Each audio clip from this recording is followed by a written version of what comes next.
એકવાર નબીરાએ રફતારનો કહેર મચાવ્યો છે। નબીરાઓના વાકે સામાન્ય લોકોનું જાહેર રસ્તા પર નીકળવું હવે મુશ્કેલ થઈ ગયું છે। ટ્રાફિકના નિયમોને નેવે મૂકી બેફામ કાર ચલાવતા નબીરાઓનો આતંક જોવા મળ્યો। ક્રિસ્ટલ મોલ પાસેની ઘટના, બેફામ કાર ચાલકે એક યુવકનો જીવ લીધો। પૂરપાટ ઝડપે આવેલા BMW કાર ચાલકે ટુ વ્હીલરને અડફેટે લીધું, ત્યારે નબીરાએ અડફેટે લેતા અભિષેક પટેલ નામના યુવકનું મોત નીપજ્યું। કાર ચાલક આત્મન પટેલ સામેથી તાલુકા પોલીસ સ્ટેશનમાં હાજર થઈ ગયો। ગઈકાલે એક મહિનાએ પણ 3 લોકોના અડફેટે લીધા હતા।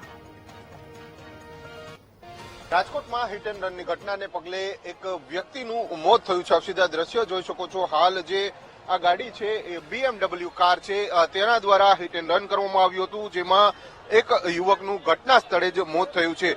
સમગ્ર ઘટનાની વાત કરવામાં આવે તો શહેરના કાલાવડ રોડ ઉપર ક્રિસ્ટલ મોલ નજીક મોડી રાત્રે પૂરપાટ દોડી આવતી BMW જે ગાડી છે તેના દ્વારા ટુ વ્હીલરને અડફેટે લેવામાં આવ્યું હતું, ને જેમાં એક 20 વર્ષના યુવકનું મોત થયું છે।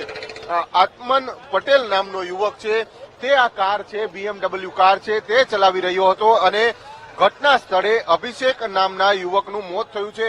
સમગ્ર મામલે તાલુકા પોલીસ છે તે હાલ ઘટના સ્થળે પહોંચી છે, પરંતુ આપ સીધા દ્રશ્યો જોઈ શકો છો। આ કાલાવડ રોડ છે અને અહીંયા જ આ હિટ એન્ડ રનની ઘટના બની છે, ને જેમાં જ એક 20 વર્ષના યુવાનનું મોત થયું છે। હાલ પોલીસ છે તે ઘટના સ્થળે પહોંચી છે અને જે આ કાર છે તે રસ્તા ઉપરથી જે હટાવવાની તૈયારીઓ છે તે કરવામાં આવી રહી છે, પરંતુ જે પ્રમાણે એક નિર્દોષ યુવાનનું મોત થતા પોલીસની કામગીરી ઉપર સવાલો ઉભા થઈ રહ્યા છે।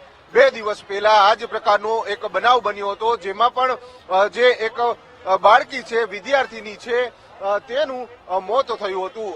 સીધા દ્રશ્યો જોઈ શકો છો। જે કાલાવડ રોડની આ ઘટના છે અને આ કાલાવડ રોડ ઉપર જ આ પ્રકારનું અકસ્માત થયો હતો। આ ટુ વ્હીલરના દ્રશ્યો હું બતાડવા માંગીશ। જે પ્રમાણે આ ટુ વ્હીલર છે તે હડફેટે લેવામાં આવ્યું હતું અને હાલ આ ટુ વ્હીલરનું કચ્ચર ઘાણ બોલી ગયો છે, કારણ કે જે પ્રમાણે એક 20 વર્ષના યુવકનું મોત થયું છે ને તેને જ લઈને ક્યાંક ને ક્યાંક પોલીસની કામગીરી ઉપર સવાલો છે તે ઉભા થઈ રહ્યા છે। રાજકોટ તાલુકા પોલીસ મથક વિસ્તાર હેઠળ એ આખો વિસ્તાર આવે છે, એવામાં જ આ પ્રકારની ઘટના બની છે, તેને લઈને ક્યાંક ને ક્યાંક પોલીસની કામગીરી ઉપર સવાલો છે તે ઉભા થઈ રહ્યા છે।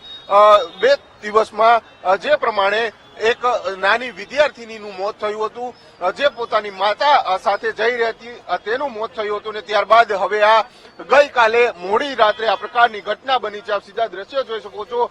આ ટુ વ્હીલરને કે પ્રમાણે હડફેટે લીધું છે, જેના જ કારણે આખું કચ્ચર ઘાણ વળી ગયું છે અને તેના જ કારણે ક્યાંક ને ક્યાંક એક 20 વર્ષના યુવાનનું મોત થયું છે। એટલે કે જે કાર ચાલકો છે તે બેફામ બન્યા હોય તે પ્રમાણે રાજકોટમાં દિવસે ને દિવસે અકસ્માતો છે તે વધી રહ્યા છે અને નિર્દોષ લોકોના જીવ જઈ રહ્યા છે। એટલે કે પોલીસની કામગીરી ઉપર પણ અહીંયા અનેક સવાલો છે તે હાલ તો ઉભા થઈ રહ્યા છે।